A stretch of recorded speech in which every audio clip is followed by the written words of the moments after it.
उन्होंने हमें बहुत सारी ट्रिक्स सिखाई हैं और उन्होंने हमें कई ऐसी चीजें भी बताई हैं जिनका हमें कुछ भी पता नहीं था। हमारा आत्मविश्वास बहुत ही बढ़ गया और हमें अब किसी का डर नहीं लगता।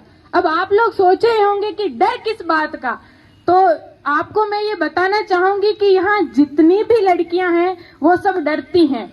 अब भाई तो ये सोच रहे हैं डरे लपका करे तो हम ही कट डरे, कोई कौन डरे।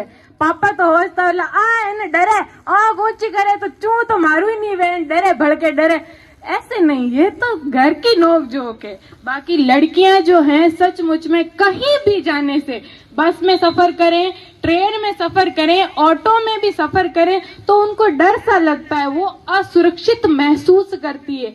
क्योंकि हमारे समाज का जो ये हिस्सा है ना, कुछ ऐसा हिस्सा है हमारे समाज में जो महिलाओं को समझता है कि ये तो मेले में मिलने वाली एक गुड़िया है, ये एक ऐसी गुड़िया है जिससे जब मैं चाहूं खेल सकता हूं, जब मैं चाहूं मनोरंजन प्राप्त कर सकता हूं। तो उन लड़कियों से खेलने वालों को मैं एक चीज बता दूं कि हूँ मैं भी एक जान, तुम्हारे खेलने की चीज नहीं हूँ मैं भी एक जान, तुम्हारे खेलने की चीज नहीं हूँ।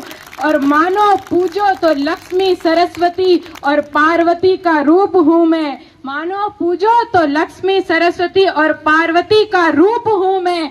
मत करो अपनी हदों को पार, संभल जाओ, मत करो अपनी हदों को पार, संभल जाओ, वरना अंजाम बहुत ही बुरा होगा और त्राही माम करते भागोगे जब मेरा काली और रणचंडी का रूप तुम्हारे सामने होगा।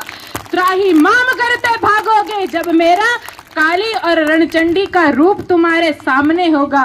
तो नारी को कमजोर मत समझिए। अरे ऐसी गलती आप कर भी कैसे कर सकते हैं? अरे जो आपके शर्ट के टूटे बटन से लेकर आपके टूटे आत्मविश्वास को जोड़ने का काम करती है, आपको जोड़ने का काम करती है, तो आप कैसे कह सकते हैं कि वो कमजोर है? वो कमजोर नहीं है, कमजोर आपकी सोच है जो आपको ये सोचने को मजबूर करती है कि नारी कमजोर है।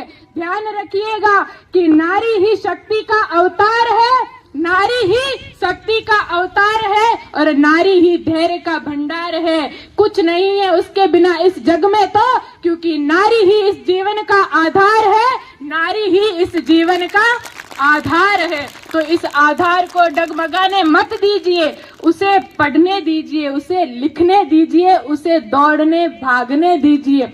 एक तो यहाँ पे ये है कि लड़कियों को दौड़ना भागना कहाँ जरूरी है। मानो कोई पुलिस वाली तो बनानी है कौन नहीं, क्यों सर दीप जी छोरा हगई करीड़ी है, हाथ फुरियो जनी गेड़ो कपड़ो करा मैं तो डाल दे आगे धक्के इन जड़ई करम। ये तो आप लोग सोचते हैं, ऐसा क्यों सोचते हैं? उसे आगे बढ़ने दीजिए, उसे जीने दीजिए। और ये आपसे किसने कह दिया कि पुलिस बनानी है, फौज में भेजनी है? तो इस बिना दौड़न दो, कूदन दो। अटे इतनी मेरी मम्मी भी है, दूसरी सभी माताएं हैं, 35-40 की उम्र है उनकी, और जब देखो ये आज तो भाई ये हाथ पग इतना दुखे है, कोई जन टूट ने हेटाई पड़ी, अरे डावड़ा पगतड़िया दुखे ने, पिंडिया दुखे ने। तो आप ये चाहते हैं कि आपकी बच्चियों की भी यही हाल हो? ये हमारी शारदा मैम है, किरण मैम है, इतनी उम्र है इनकी, लेकिन फिर भी आज हमसे भी ज्यादा इनकी ताकत है। तो आपकी बच्चियों में भी इतनी ताकत हो, ऐसा प्रयास कीजिए, उन्हें जाने दीजिए, उन्हें उड़ने दीजिए। केवल पापा की परी कहिए मत, वो पापा की परी हुई कैसे जब तक उसके पंख तो आपने पकड़ रखे हैं। तो उसके पंखों को छोड़ो और उसे ऊंची उड़ान भरने दो, उसे ऊंची उड़ान भरने दो, उसे रोको मत। और अभिभावक भी कुछ ऐसे हैं कि माँ तो कियो को नहीं, जावेद ना तो है को नहीं। कुछ लड़कियां ही ऐसी है जो इस बात को लेकर ही सीरियस नहीं है कि हमें आगे बढ़ना है, कि कोई है स्कूल जाओ जैसे जावान मरण देन के हाँ सुबह सुबह उठनो न दौड़ो न भागनो, फोन चलावन, मजा करान, हार मेरे जन हार जाते रहो। तो वो सोच मत रखिए आप